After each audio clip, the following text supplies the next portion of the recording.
Aquí estoy una vez más. Y es mi cuarto video, el cuarto video que filmo en un día. Jamás había hecho esto. Siempre estoy ocupado en otras gestiones, estudiando, atendiendo gente, trabajando aquí en el rancho, en fin, atendiendo a mi familia, personas que vienen a mi casa como consejero que soy, vienen por consejería familiar, en fin, trabajando en el internet, siempre ocupado. Pero bueno, hoy me tomé este tiempo para um, crear esos 4 videos, que ese es el cuarto, y creo que voy a tener tiempo para poner un quinto, que va a ser muy corto, y espero que el buen Dios del cielo me dé el tiempo para hacerlo hoy, antes de entrar a nuestra cena familiar que tenemos hoy. ¿Sí? Ok, la pregunta, tenemos otra pregunta, tenemos una pregunta más, también muy genuina, eh, y bueno. Bueno, ¿qué parte de la doctrina de las dos casas en relación a las 10 tribus perdidas, qué tan perdidas realmente estaban? Ok. Mm, hemos creído y hemos aceptado, como muchas cosas que se aceptan, ¿verdad? Que el Señor allá está enseñando, en internet está enseñando un individuo, um, y todo el mundo acepta y cree cualquier cosa, ¿no? Particularmente clichés o cosas que se han hecho tan populares, nadie las cuestiona, ¿ya?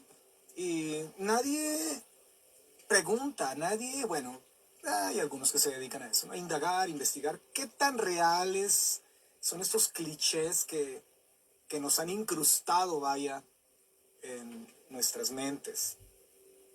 Inclusive hay libros, literatura de las 10 tribus perdidas de la casa de Israel, las 10 tribus del norte que fueron diseminadas en esa primer diáspora alrededor del mundo. El imperio asirio viene y toma control del reino del norte. Eso fue aproximadamente en el siglo VIII, hace 2800 años atrás aproximadamente. Y, y la pregunta, que interesante, porque ¿qué tan perdidas realmente estaban esas tribus? ¿Es esto verdad? ¿Es esto algo que la misma historia, la misma arqueología, el mismo texto sagrado, la historia judía, el Nuevo Testamento, el Brit Hadashah, todo es, ¿es esto algo que puede ser aprobado por todas estas fuentes que acabo de mencionar? Y lo cierto es que no pasa la prueba. No hay tal cosa como 10 tribus perdidas de la casa de Israel.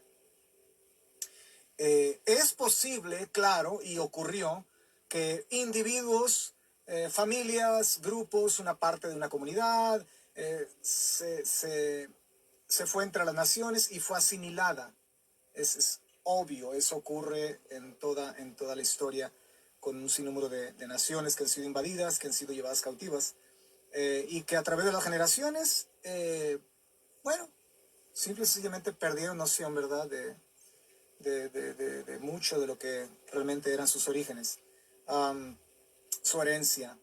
Seguramente esto ha pasado, pero el punto aquí es que esto no ocurrió en un plano nacional. Las 10 tribus perdidas no ocurre en un plano nacional, en un plano de como grupo étnico a grande escala. Ocurre en una pequeña facción de estas minorías, vaya, de las 10 tribus, que de hecho algunos de ellos fueron mezclados a propósito con los asirios, y de ahí viene, se dice, el samaritano, ¿ok? De esta unión de sirios y asirios, perdón, y otras nacionalidades también, otros grupos étnicos con israelitas. Pero históricamente, arqueológicamente, tenemos bastante evidencia. Tengo aquí una información que les va a servir, por favor. Y recuerden que todos estos videos tienen una finalidad, contribuir. Y uno como maestro, como pensador, vaya, como consejero, la tarea de uno es investigar y uno tiene que ser honesto, uno no sabe todo. No hay una persona en el planeta que lo sepa todo, ¿sí? Absolutamente, no existe. Por eso cuando usted escuche de que hay un individuo que dice, oh, ya tengo una revelación, el Espíritu Santo, el Ruach HaKodesh, resulta que es una mujer, ¿ya? Es mamá, es la mami de Baby Jesus, ¿ok? La mamá de Jesús, ¿verdad? María o Miriam no era realmente su madre, fue su madre de crianza, dice este individuo. Qué impresionante. Entonces, um, es increíble. Um, la tarea y bueno, eso se presentan como que lo saben todo, ¿verdad? Es increíble. Um, y la tarea de uno es reconocer que no sabemos todo, eh, aceptar, pero precisamente porque no lo sabemos todo, necesitamos saber y conocer que lo que ha llegado, la información que ha llegado a nuestras mentes, primeramente corroborar si es correcta, fidedigna, y después darnos a la tarea de conocerla bien. Entonces, eso es lo que yo siempre he pensado. No es acerca de conocer todo, es acerca de conocer bien, con precisión, lo poco que se nos ha permitido conocer. Ya. Y bueno, tengo un dato histórico aquí, arqueológico de hecho, una evidencia impresionante de estos documentos o tabletas, vaya, que nos dicen, déjame leer aquí, traducir, de un descubrimiento arqueológico que se hizo recientemente en la región de Canú. Canú, que era básicamente como un suburbio, era como un suburbio sí, como un suburbio de el Imperio Asirio, y este descubrimiento nos habla de que Canú era como un pueblito, vaya, aledaño o cerca de Asiria, Asiria, ¿ok? No Siria, Asiria. Y esto ocurre en el año 650 o 606 antes de la era común, o sea, antes de la venida de Yeshua, nuestro Señor el bendito. ¿Sí?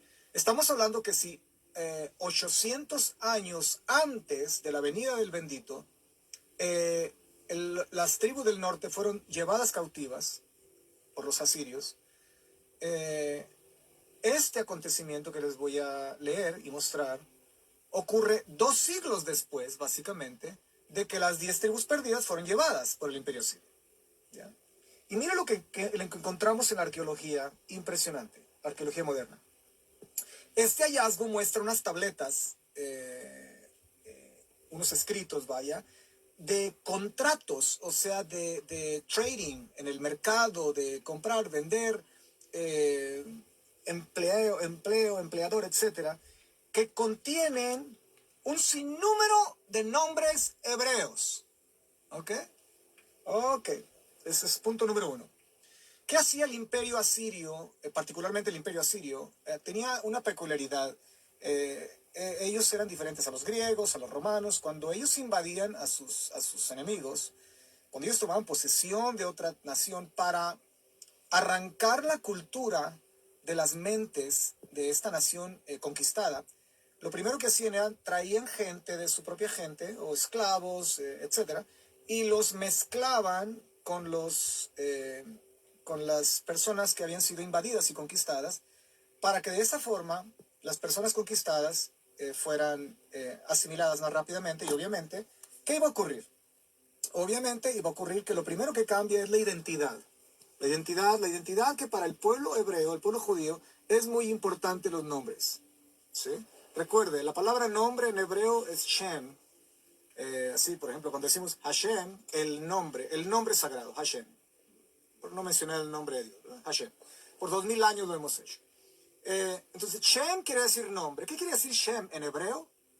Bueno, ¿qué significa más bien, perdón? Shem, o nombre.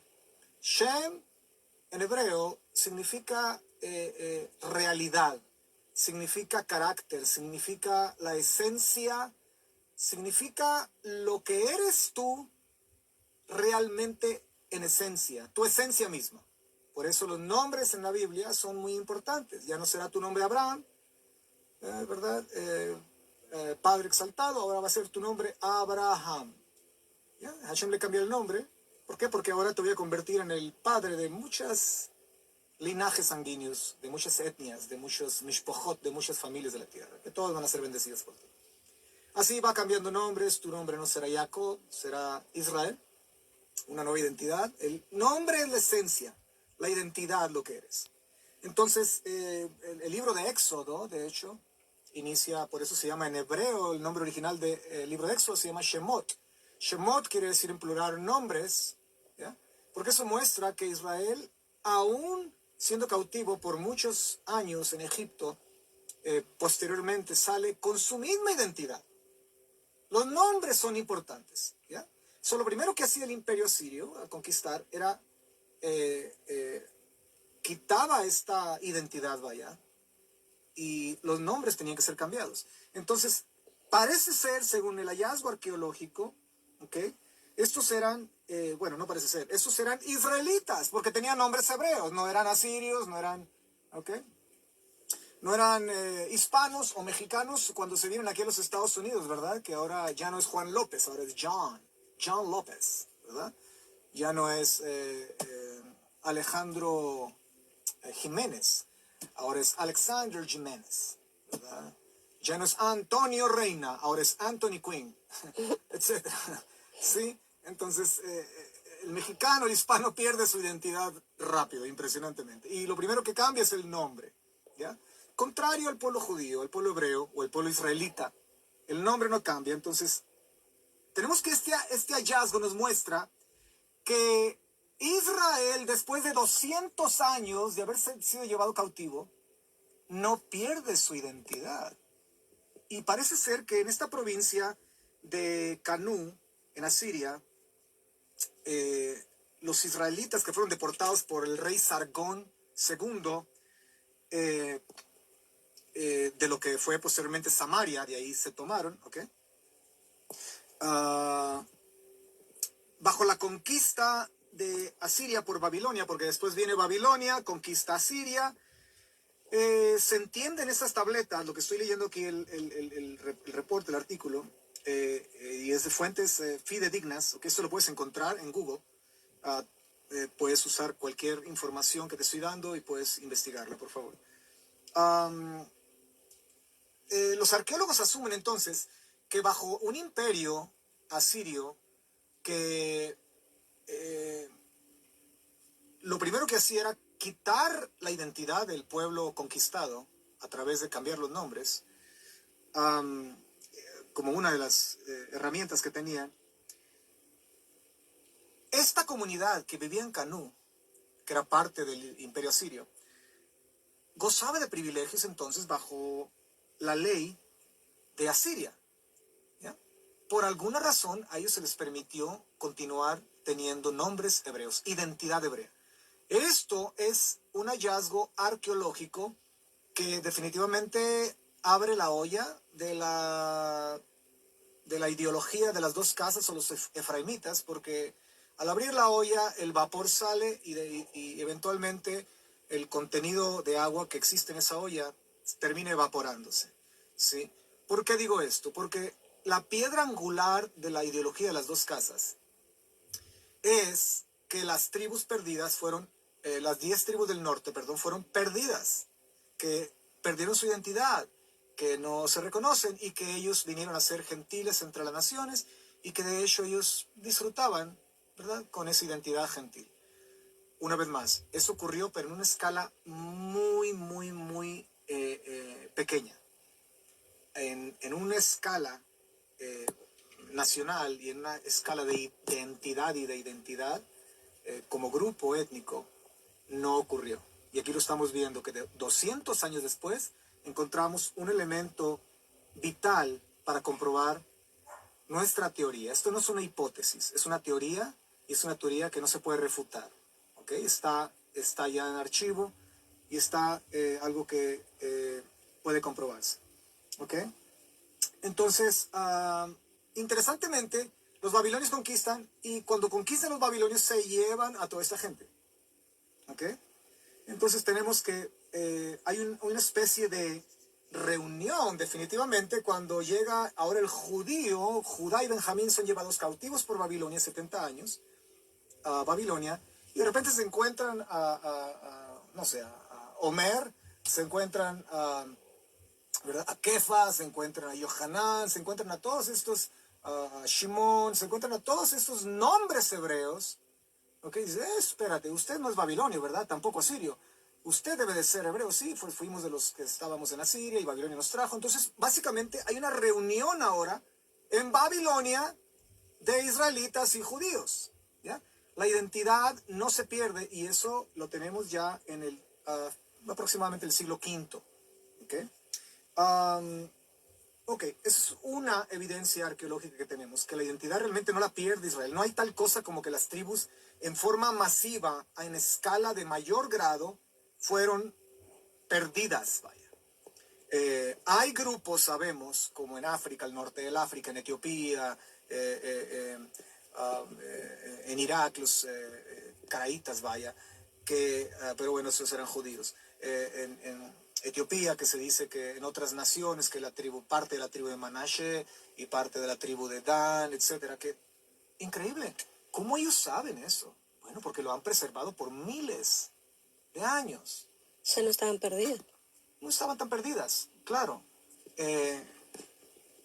La profecía de Ezequiel, capítulo 37, verso 16, de hecho es una de las profecías que más escogen, y tienen unos cuadros bellísimos en internet, en Facebook, por todos lados, donde ponen dos estacas o dos palos que son Israel y Judá con Benjamín. De los dos palos, que estas son las naciones, y hacen todo una gimnasia para convencer en una forma muy bella, porque la coreografía es hermosa, la foto, el trabajo es muy profesional.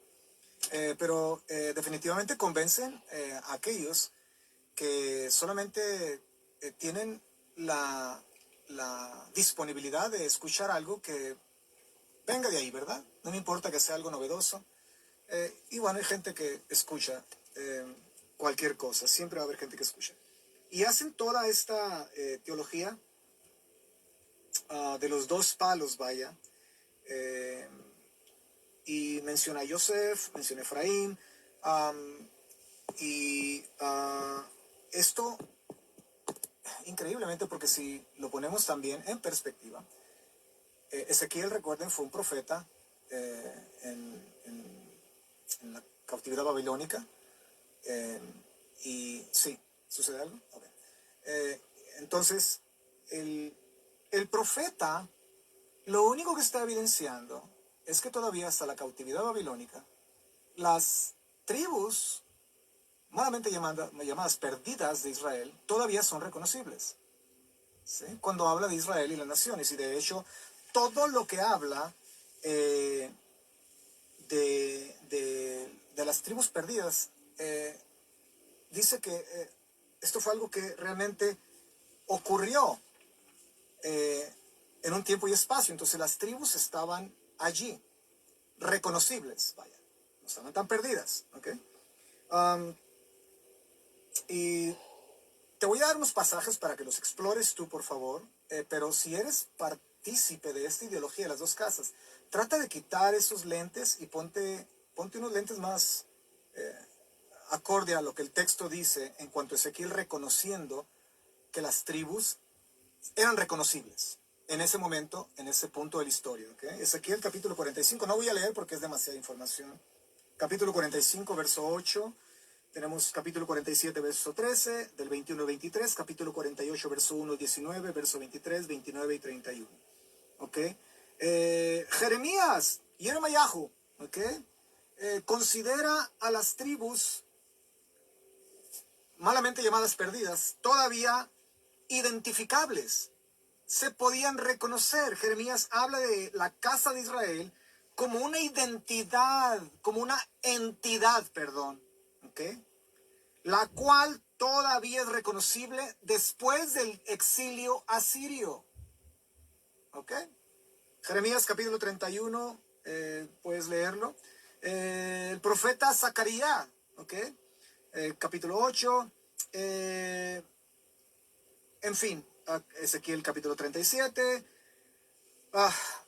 Bueno, dejando el texto sagrado, vámonos a los libros apócrifos, ¿ok? El libro de Tobit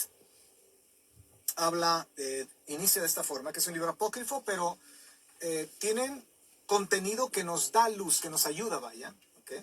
No interpretamos esto que estamos hablando a la luz de libros que son fuera del contexto de los libros que tenemos en las Sagradas Escrituras, pero si arrojan luz, bueno, hay que poner atención por qué mencionan esto. Y Tobit, que es un libro apócrifo, ¿ok? Dice, el libro de las palabras de Tobit. Ahora recuerden, estos libros fueron escritos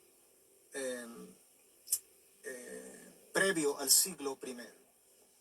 Dice, el libro de las palabras de Tobit, el hijo de Tobiel, el hijo de Hananiel, el hijo de Aduel, el hijo de Gabael, el hijo de Rafael, de la semilla de Asiel. Okay. Básicamente lo que está diciendo es, ese libro fue escrito en una época donde todos estos nombres eran identificables. ¿Por qué? Porque la forma en que se dice, soy hijo de este, hijo de este, hijo de este, hijo de este, hijo de este, es para darle credibilidad al lector de ese tiempo, que estas personas, los lectores, conocían a estos individuos, ¿okay? O sabían de ellos al menos. Y luego dice, de la semilla de Asiel, de la tribu de Naftali, ¿eh?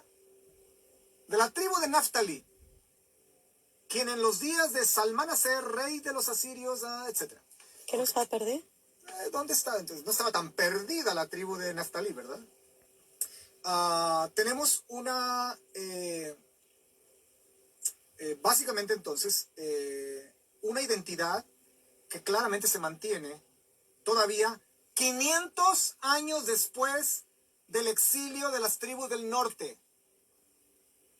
Y esto nadie lo puede refutar. Hablamos de 200 años después de la conquista de Asiria en las tribus del norte y llevadas. Hablamos de que la arqueología ya nos comprobó 200 años después que las tribus 10 perdidas realmente no estaban tan perdidas. Fue una pequeño número. ¿Okay? Ahora tenemos que 500 años después, ¿sí? Las tribus son reconocibles. Las 10 tribus malamente llamadas perdidas. ¿Ok? En el siglo III hubo un poeta latino, hablamos ahora el siglo III, después de la venida de Yeshua el bendito, que de la época común. Y el autor es el autor también de un escrito muy interesante que se llama Los Hechos de Matai, Los Hechos de Mateo. ¿Okay? Se puede considerar quizá pseudopígrafe o apócrifo. No sé en qué categoría entra porque no he estudiado mucho sobre este manuscrito. En fin, pero definitivamente no entra como escritura sagrada, ¿verdad? Y este preserva, de hecho, es preservado como también con el nombre de el Apocalipsis perdido judío. O el Apocalipsis, ¿cómo decimos en español? El Apocalipsis judío perdido. ¿Sí? The Lost Jewish Apocalyptic. ¿Okay? El libro perdido de judío del Apocalipsis, básicamente. Okay. Y si hay veces como libro apócrifo, bueno, pues no podemos decir qué tan sustancial es. Lo interesante de todo es que independientemente de que lo que escribe él o no, donde este autor o este poeta reconoce la existencia de que en el primer siglo, cuando Yeshua el bendito estuvo aquí, las tribus del norte eran totalmente identificables. Y lo vamos a ver en un momento. ¿Okay? No hubo tal cosa como perdidas, vaya, en escala mayor una vez más. En el siglo, en el año 100 de esta era, de la era común, vaya, hubo tres ah, escritos, 3 documentos que se escribieron, judíos, claro. Uno se llamó Cuarta de Ezra, capítulo 13, verso 34 y 51. Segunda de Baruch, o Baruch, 77, versos 17 al 26. ¿Y quién no conoce a Flavio Josefo, verdad? El ex sacerdote, levita, que se hizo el historiador del Imperio Romano. En su libro de Antigüedades, todos ellos, aún Flavio Josefo, ¿ya?, hablan de este documento, interesantemente. Ahora, independientemente de que el documento existió o no, esto evidencia, que en el primer siglo la opinión aceptada de las 10 tribus de Israel como identificables era algo bien conocido, ¿ya? Era algo que se conocía. De hecho, llama mucho mi atención cómo estos individuos de las 2 casas efraimitas, israelitas, Notzrim o nazaritas, israelitas, no sé cuántos títulos ponen, qué impresionante. Llama mi atención cómo ellos no pueden ubicar, cuando Kefa escribe, Pedro en sus cartas dice, a todos los que están en la diáspora, dice. Él escribe a los de la diáspora. ¿Quiénes son los de la diáspora? ¿Ya? No son gentiles, no son... Los de la diáspora son israelitas, judíos, y bueno, israelitas en general, vaya, ¿sí? La palabra diáspora nunca se emplea en el texto sagrado para referirse a una diáspora gentil, vaya. La diáspora siempre es con relación a el pueblo de Israel. ¿Cómo conectan ellos esto? Bueno, no sé, y la verdad no soy interesado en saber. Pero lo único que sé es que Kefa o Pedro escribe a los de la diáspora en referencia a descendientes de Israel. ¿Okay? Llama mi atención también cómo el libro de Jacob, alias Santiago, abre en su carta y lo primero que pone como introducción dice, Jacob, siervo o esclavo de Dios y del Señor Yeshua el Mesías. Y mire a quién va dirigida la carta. A las 12 tribus quienes están dispersas. No perdidas. ¿Ah? No perdidas. No perdidas. A las 12 tribus que están dispersas. Y obviamente, bueno, esto hasta un niño lo comprende, que las 12 tribus incluyen las 10 tribus supuestamente perdidas de la casa de Israel, ¿no? Entonces, interesantemente, el libro Jacob no fue escrito en hebreo, como algunos presumen de estos grupitos. No fue escrito en hebreo. Jacob estuvo utilizando un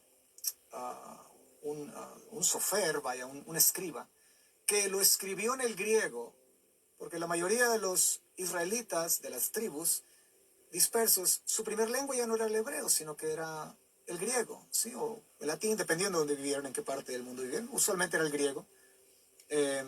Y de hecho, el libro no es un libro, tampoco es una carta, es un Yalkut. Y bueno, eso lo discutiré en otro video, que es un concepto meramente hebraico. Entonces, él escribe a las 12 tribus, no a las perdidas. Él hubiera hecho una aclaración aquí. ¿Sí? A las 12 tribus, incluyendo las 10 que se perdieron.